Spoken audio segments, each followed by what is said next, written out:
Governments across the developed world are spending more money than at any point in peacetime history. Trillions of dollars flow through national budgets every year. Taxes are higher, public debt is larger. And yet, for millions of people, life feels harder, not easier. Housing is unaffordable, hospitals are overcrowded, schools are understaffed, wages struggle to keep up with prices. So where did all that money go? How did systems designed to protect people from economic insecurity end up creating a new kind of anxiety? And what happens when the welfare state reaches the limits of what it can promise and what it can actually deliver? To understand why this question matters now, we have to step back in time, to an era when the welfare state was not a problem to be managed, but a solution to everything. In the decades after World War II, much of the developed world was rebuilding from ruins. Cities lay in rubble. Entire generations had been lost, and governments faced a simple but urgent task: rebuild economies, restore social stability, and make sure the catastrophe never happened again. Out of that moment emerged the modern welfare state: universal health care, public pensions, subsidized housing, free or low-cost education, unemployment insurance. These systems were not designed out of generosity alone. They were designed for stability. Leaders believed that economic security would prevent political extremism, social unrest, and the kind of despair that had fueled conflict in the first place. And for a long time, it worked. Between the 1950s and the 1980s, productivity surged. Populations were young. The ratio of workers to retirees was high. Governments collected taxes from a growing labor force and redistributed them through public services that most people relied on and trusted. Economic growth made promises affordable. The welfare state expanded, but so did the economic pie beneath it. That era quietly ended. Today, the welfare state still exists. In fact, on paper, it is larger than ever. In many advanced economies, government spending now accounts for 40 to 55% of GDP. Public budgets dwarf anything seen in the mid-20th century. And yet, the experience of everyday life tells a very different story. To understand why, we need to look not at ideology, but at arithmetic. The first pressure point is demographic, and it is relentless. Populations across the developed world are aging at a speed no welfare system was designed to handle. In the 1970s, most rich countries had 5 or 6 working-age adults for every retiree. Today, that ratio is collapsing. In countries like Japan, Italy, and Germany, there are barely 2 workers per retiree. In some regions, it is heading toward 1-to-1. This changes everything. Pensions were built on the assumption that many workers would support relatively few retirees. Healthcare systems assumed that most spending would occur late in life, but for a smaller share of the population. As societies age, those assumptions break down. Spending rises automatically, year after year, even if benefits are never expanded. Governments do not vote on this increase. It simply happens. Every year, more people retire. Every year, healthcare costs climb as chronic illness replaces acute disease. Every year, fewer workers are left to fund systems designed for a very different demographic reality. The welfare state becomes heavier, not because politicians choose to expand it, but because time does. The second pressure point is debt and the cost of carrying it. For decades, governments could borrow cheaply. After the global financial crisis, and again during the pandemic, interest rates fell to historic lows. Debt accumulated rapidly, but it felt manageable. When borrowing costs are near zero, even large deficits seem harmless. Many governments came to see debt not as a constraint, but as a tool. That illusion is now gone. As inflation surged and central banks raised rates, the cost of servicing debt exploded. In several major economies, interest payments are now one of the fastest growing items in the budget. In some cases, they rival or exceed defense spending. This is money that buys no schools, no hospitals, no housing. It simply pays for the past. Debt service is the ultimate crowd out. It quietly consumes fiscal space, leaving less room for everything else. And unlike most welfare spending, it cannot be cut without risking financial crisis. The more governments borrowed during years of easy money, the more trapped they became when rates normalized. The welfare state did not just get larger, it became more fragile. The third pressure point is political, and it may be the most corrosive of all. Modern welfare systems are incredibly complex. They involve layers of administration, regulation, and eligibility rules built up over decades. Each reform adds new programs, new agencies, new exceptions. Over time, the system becomes harder to manage, harder to explain, and harder to change. Politicians operate on short electoral cycles. Welfare systems operate on multi-decade timelines. The incentives do not align. Cutting benefits is politically toxic. Raising taxes is unpopular. Structural reform produces pain now and rewards later, often after the next election.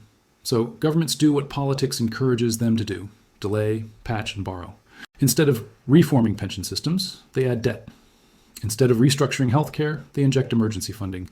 Instead of simplifying welfare, they layer new programs on top of old ones. The system grows, but coherence shrinks. From the outside, it looks like generosity. From the inside, it is inertia.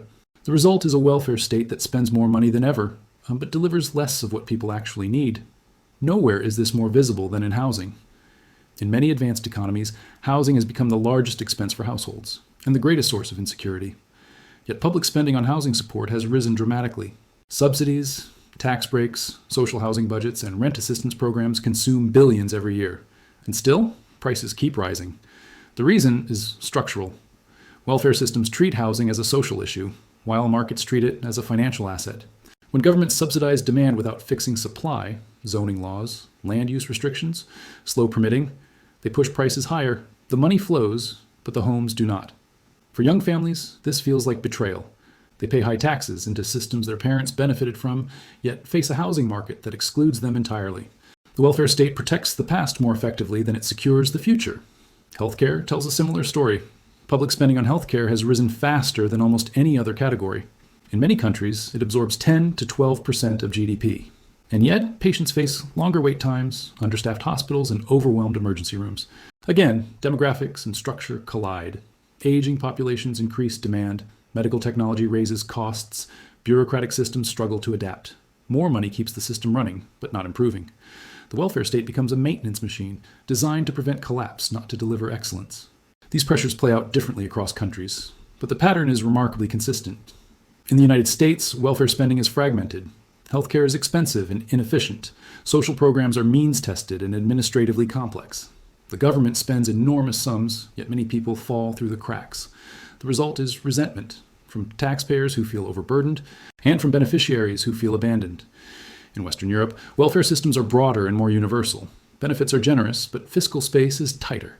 Countries like France and Italy struggle to reconcile expansive social promises with stagnant growth and rising debt.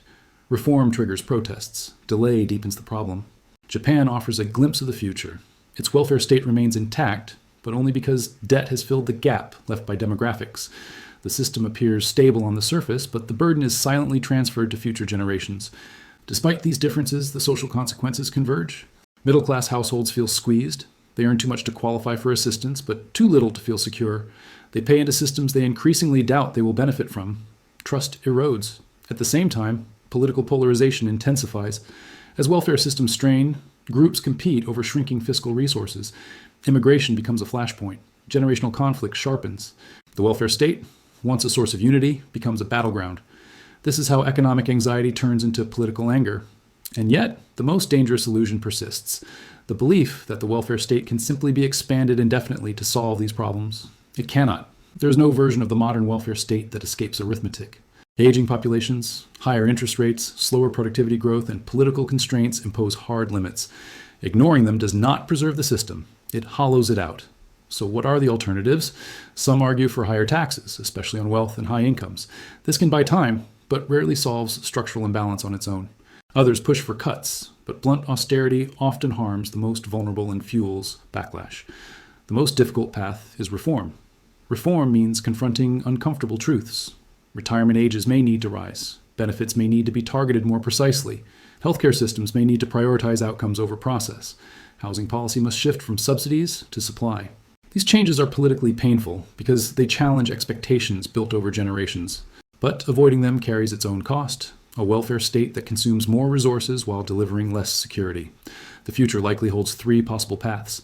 In the first, governments continue to delay reform. Spending rises, debt grows, services degrade, trust collapses. Eventually, crisis forces abrupt and chaotic change. In the second, states retrench aggressively, benefits are cut. Inequality rises, social cohesion frays, economic insecurity deepens for those least able to bear it. In the third, societies renegotiate the welfare state itself, not as a promise of protection from all risk, but as a framework for shared resilience. Smaller in some areas, stronger in others, more honest about trade-offs. None of these paths are easy, but pretending there is a painless option is the most dangerous choice of all. The welfare state was one of the great achievements of the modern world. It reduced poverty, stabilized societies, and gave millions a sense of dignity and security. Its crisis is not a moral failure, it is a structural one. And structural problems require structural thinking. The question facing advanced economies today is not whether they believe in social protection. It is whether they are willing to redesign it for a world that no longer resembles the one it was built for. Because systems that refuse to change do not stay the same. They decay. And when they do, the cost is not measured only in budgets and balance sheets, but in trust, opportunity, and the quiet fear that tomorrow will be harder than today. That fear is already here. What comes next depends on whether societies choose to confront it or continue to pay, without ever asking where the money went. For decades, the welfare state was built on a simple promise. If you worked hard, paid your taxes, and followed the rules, society would protect you from the worst shocks of life. Illness would not bankrupt you. Old age would not mean poverty. A job loss would not destroy your future. That promise shaped entire generations and defined what it meant to live in a developed country. But slowly, almost invisibly, that promise began to change. Today, governments are still collecting record levels of tax revenue. Public spending as a share of GDP is near historical highs across most advanced economies. And yet, the lived experience of millions tells a different story. The welfare state is still expensive, but it no longer feels protective. This is not because governments suddenly became less generous. It is because the structure underneath the system has shifted. In the past, welfare systems redistributed income in a growing economy. Productivity gains created new wealth, and the state decided how to share part of that growth. But over the last 2 decades, productivity growth has slowed, while obligations have exploded. Aging populations, rising healthcare costs, and ballooning debt have turned the welfare state from a redistributor of growth into a manager of decline. More and more public money is now spent simply keeping the system alive. Interest payments consume budgets without improving lives. Pension spending rises automatically, regardless of economic performance. Healthcare costs increase even when outcomes stagnate. Each year, governments commit more resources just to stand still. For the average citizen, this creates a deeply unsettling disconnect. Taxes rise, but services feel worse. Waiting lists grow longer. Housing becomes unreachable. The safety net is still there, but full of holes. And this is where trust begins to break. When people no longer see a clear link between what they contribute and what they receive, the welfare state stops feeling like solidarity and starts feeling like extraction. Younger generations, in particular, look at the numbers and realize they are funding benefits they may never enjoy themselves. This quiet realization reshapes politics, culture, and social cohesion. It turns economic stress into moral resentment, and it forces a question that no modern society can avoid forever. What is the welfare state actually for in a world where growth is slower, populations are older, and money is no longer cheap? That question sits at the center of the crisis, and answering it may determine whether the welfare state adapts or slowly collapses under its own weight.